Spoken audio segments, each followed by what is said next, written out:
ሰላም ለእናንተ ይሁን መላው የባይብል ኮቨናንት ኮሌጅ ሚዲያ ተከታታዮች በሙሉ ዛሬ እግዚአብሔር የሚቀበለው የአምልኮ አይነት የሚልን መልእክት ይዘንላችሁ መተናል። ፓስተር ይስም አብረን ስለምንቆይ እናመሰግናለን።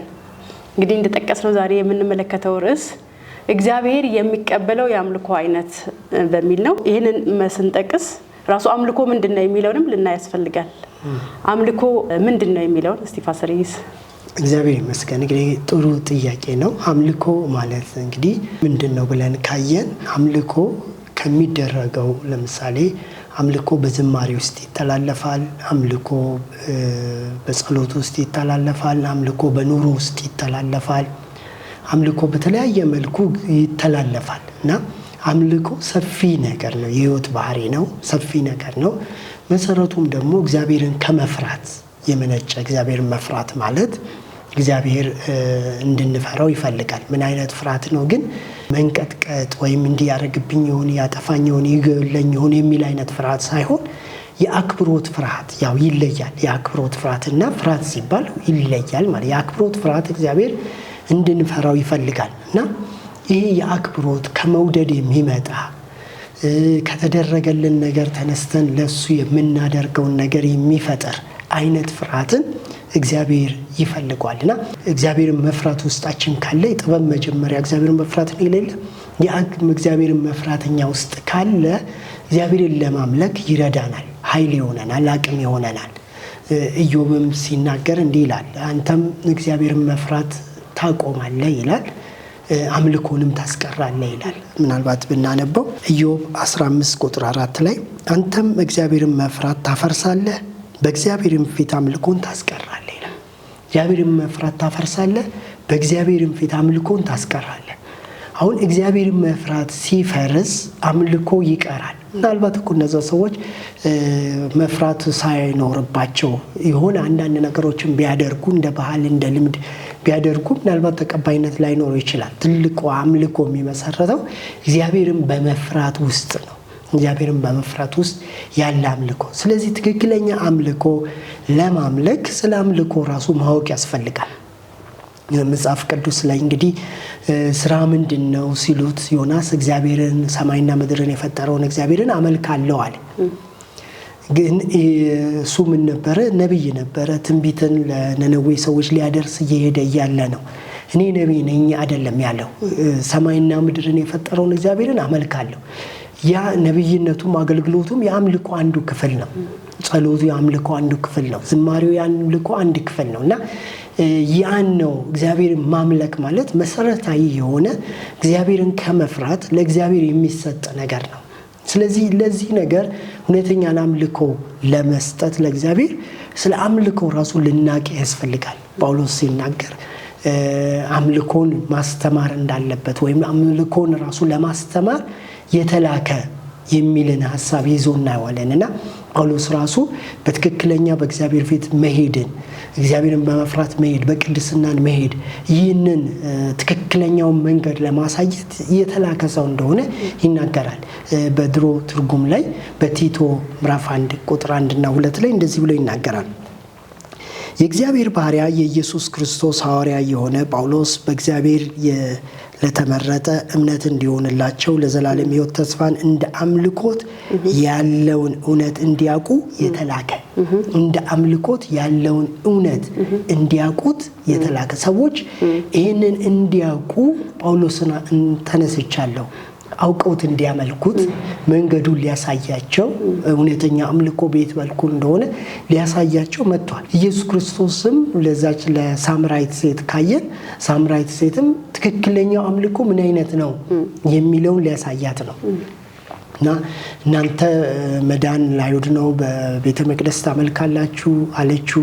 እኛ ደግሞ አብርሃም አባታችን በተራራ ላይ እናመልካለን ብሎን ሁለቱን አይነት የነበረውን የብሉይ ኪዳን አምልኮ ለእግዚአብሔር በአብርሃም በኩል አብርሃም ባቀረበው አቀራረብ በኩል የሚቀርበውን ከዛ ደግሞ በቤተ መቅደሱ ደግሞ በተሰራው መልኩ ዳዊት በሰሩት ቤተ መቅደስ ሙሴ በተቀበለው ቤተ መቅደስ በኩል የሚቀርበውን አምልኮ ይዞላት መጣ እና እናንተ በዚህና በዚህ እንባባላለን ሲሉ ኢየሱስ ክርስቶስ አሁን እግዚአብሔር መንፈስ ነው የሚሰግዱለትም በእውነትና በመንፈስ ሊሰግዱለት ያስፈልጋል ብሎ እውነተኛ ስግደት እውነተኛ አምልኮ እግዚአብሔር መንፈስ እንደሆነ በዚህ ቀዳ ወይ በዚህ መልኩ ብለን የምናደርገው ሳይሆን ሪል የሚመለክ አምላክ ስለሆነ እግዚአብሔርን የምናመልክበት ነውና አምልኮ ማለት እንግዲህ ይህንን የያዘ ነው። ጳውሎስም እንዳለው ኢየሱስም እንዳስተማረው አሁን የአዲስ ኪዳን አምልኮ ይሄ ነው ብሎ አስቀምጦታል። ጳውሎስ ደግሞ በዲቴል አምልኮ እውነተኛ እግዚአብሔር የሚቀበለው አምልኮ ምንድን ነው የሚለው ለማስተማር የተላኩ ነኝ ብሎ አንዱ የማስተማር ክፍሉ ጳውሎስ አምልኮን እንደሆነ ወይም በትክክለኛ በእግዚአብሔር መንገድ መሄድን የሚያስተምረን እንደሆነ ያስረዳናል። እስቲ ቀጥይና ተመልሰን እንመጣበታለን። በጣም ጥሩ። ደስ ይላል። አምልኮ ትክክል ነው። አንዳንድ ጊዜ ምንድነው እሱ የአምልኮ መገለጫ አለ አይደለ?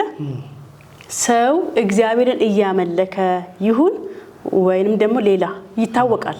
እነዛን መገለጫዎች ብዙ መገለጫዎች አሉት። የአምልኮ መገለጫዎች ትክክል ናቸው። ከዛ ውስጥ ለምሳሌ ዝማሬ በቤተክርስቲያን ውስጥ የምናደርጋቸው አገልግሎቶች የአምልኮ ክፍሎች ናቸው።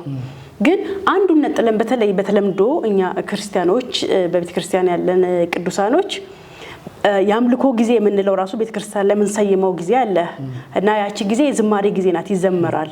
የምንዘምራቸው የመዝሙር አይነቶችም ይለያያሉ። ኢቭን የአምልኮ ዝማሬ ይባላሉ።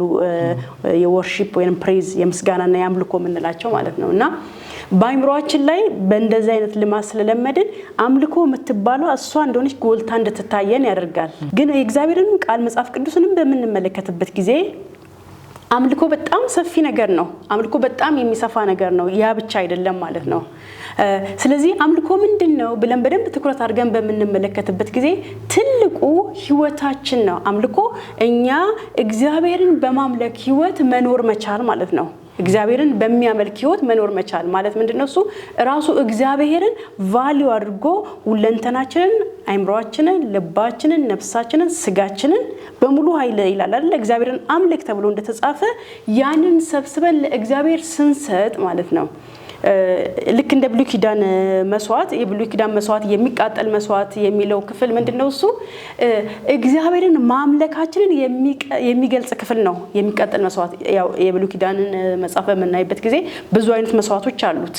የእነዛ አይነት መስዋዕቶች ሁሉ እኛን ከእግዚአብሔር ጋር ተለይተን ስለነበር የሚያገናኝ መስመር ነውና የሚቃጠል መስዋዕት ጋር ከመጣን አምልኮአችንን አጓለን ስለነበረ ከኃጢአት የተነሳ አሁን ግን በሚቃጠል መስዋዕት ለእግዚአብሔር እንሰጣለን የሚልን ነው የሚያሳየው። በዚያ ክፍል ላይ የሚቀር ነገር የለም። ሁሉ ነገሩ ይቃጠላል። አሁን ለጌታ እኛ የጌታ የሆኑ ሰዎች ሁለንተናችንን እንደዛ ነው ኢቭን በብሉይ ኪዳን ይናገራል። በፍጹም ልብ፣ በፍጹም ኃይል፣ በፍጹም ነፍስ እግዚአብሔር በፍጹም ሐሳብ እግዚአብሔርን ውደድ ነው የሚለው። የተሰጠው ታላቁ ትእዛዝ አይደለ? ኢየሱስ ክርስቶስ መጣና ምን ትእዛዝ ሰጠናል አሉት ደቀ መዛሙርቶቹ። ምንም ሌላ አዲስ የሚሰጠን ትእዛዝ የለም። በቃ የአዲስ ኪዳን ትእዛዝም እግዚአብሔርን በፍጹም ልባችን፣ በፍጹም ሐሳባችን፣ በፍጹም ኃይላችን እርሱን መውደድ ደግሞ ባልንጀራን መውደድ ፍቅር ማለት ነው። ፍቅር አምልኮ ነው ወይ? አዎ ትልቁ ፓርት ማለት ነው። እግዚአብሔርን ስናመልክ በፍቅር መመላለስ፣ እሱን በፍጹም ልባችን መውደድ ከዛ ደግሞ ጎረቤቶቻችንን በፍጹም ልባችን መውደድ። ይሄ በምን ይገለጣል ካልን በህይወት ይገለጣል። እንኖርበታለን። ስንኖርበት እግዚአብሔርን እያመለክን ነው። እንዴት ካልን ቻሌንጅ ያደርገናል። ኦኬ እግዚአብሔር ወዳጃችን ነው። ለምን ሞቶልናል፣ አድኖናል፣ ፈጥሮናል በመልኩ በአምሳሉ። ብዙ ነገር ስለ እግዚአብሔር መጥቀስ እንችላለን። ስለ ጎረቤታችንስ እንደዛ መጥቀስ እንችላለን። እንደውም ብዙ ተቃራኒ የተጎዳንበትን ዋጋ የከፈልንበትን የማይመቸንን ነገር ስለ አካባቢያችን ልንጠቅስ እንችላለን። በእርግጠኝነት ብዙ ነገር አለ። ግን ትእዛዚቱ ምንድናት? ወዳጅን፣ ጎረቤትህን፣ ባልንጀራህን እንደራስህ ውደድ። ማን? እግዚአብሔር። እቺ ናት አዲስ ትእዛዝ አይደለም ሰጥቼ ናት ብሎናልና ይሄንን ስናደርግ እግዚአብሔርን እያመለክነው ነው። በምን? በተግባር በህይወት በመውደድ መመላለስ በማንችልበት ሁኔታ እንደውም በተቃራኒ በጥላቻ ልንጠቃበት በምንችልበት ዓለም ውስጥ ሆነን እኛ ግን መርጠን አይደለም ጥላቻን አይደለም ፈልገው ቂምን አይደለም ፈልገው ብለን እግዚአብሔር ያለኝን ትእዛዝ መፈጸምን እመርጣለሁ ብለን ስንታዘዝ እግዚአብሔርን እያመለክነው ነው። እቺን አምልኮ እግዚአብሔር ያከብራታል፣ ይወዳታል። ለምን? ስላዘዘን፣ እሱን ስለፈራ ነው። በምን ስለወደን ነው። ልክ አባቱን የሚወድ ልጅ ባይመቸው እንኳን አባቱን ለማስደሰት ይሰራል። አንድ እግዚአብሔር ባርኳት በትምህርት ከፍ ያለች ሴት ስትመሰክር ሰማው። እንደዚህ ያለች አባቴ ከልጅነቴ ጀምሮ ልጄማ ዶክተር ነው የምትሆነው ይለኛል። ልጄ የኔ ልጅ ዶክተር ነው የምትሆነው ይለኛል አለች። ከዚያ አባቴ ለጸሎት ዘውትር 9 ሰዓት ሌሊት እየተነሳ ይጸልያል። ስለዚህ እቺ ስለማቅና አባቴን በጣም ስለምወደው እሱን ማስደሰት ስለምፈልግ ሌሊት እነሳና ትልቅ መጽሐፍ ይዤ እሱ በሚጸልይበት አካባቢ ላይ ቁጭ ብዬ ያነባለሁ አለች። አላማዋ አባቷን ለማስደሰት አባቷ ዶክተር ትሆንልኛለች ልጄ ብሏል። ስለዚህ ያንን ሆና ለማሳየት ስለዚህ አትሊስት በህይወት እያለ አባቴ በህይወት እያለ ዶክተር አልሆንኩም አለች። ግን እሱ በህይወት እያለ ልሆን እንደሚችል አሳይቻለሁ ስለ ፍቅር። እኛም እግዚአብሔርን ማፍቀር ብቻ አይደለም ደግሞ ምናፈቅረውን እግዚአብሔርን ምን እናደርገዋለን? እናመልከዋለን አይደለ? ለምን? እርሱ ሊመለክ ስለሚገባ ብቸኛ the only one አይደለ? እግዚአብሔር ብቸኛ አምላክ ስለሆነ እናመልከዋለን። ስናመልከው ታዲያ በምን? ይሄ ልክ ምንድነው እሱ ቅኔ የሚቀኙ ጸጋ አይደለ? ስጦታ ነው። ቅኔን የተቀኙ ዝማሬ ጻፉ የሚዘምሩ በጣም ደስ የሚል አይደለ? ልባችንን የሚያረሰርስ ዝማሬ በሙዚቃ የሚጫወቱልን ልጆች አሉ። እሱን መልሶ ማለት ትልቅ ነገር ነው። ደስ ይላል።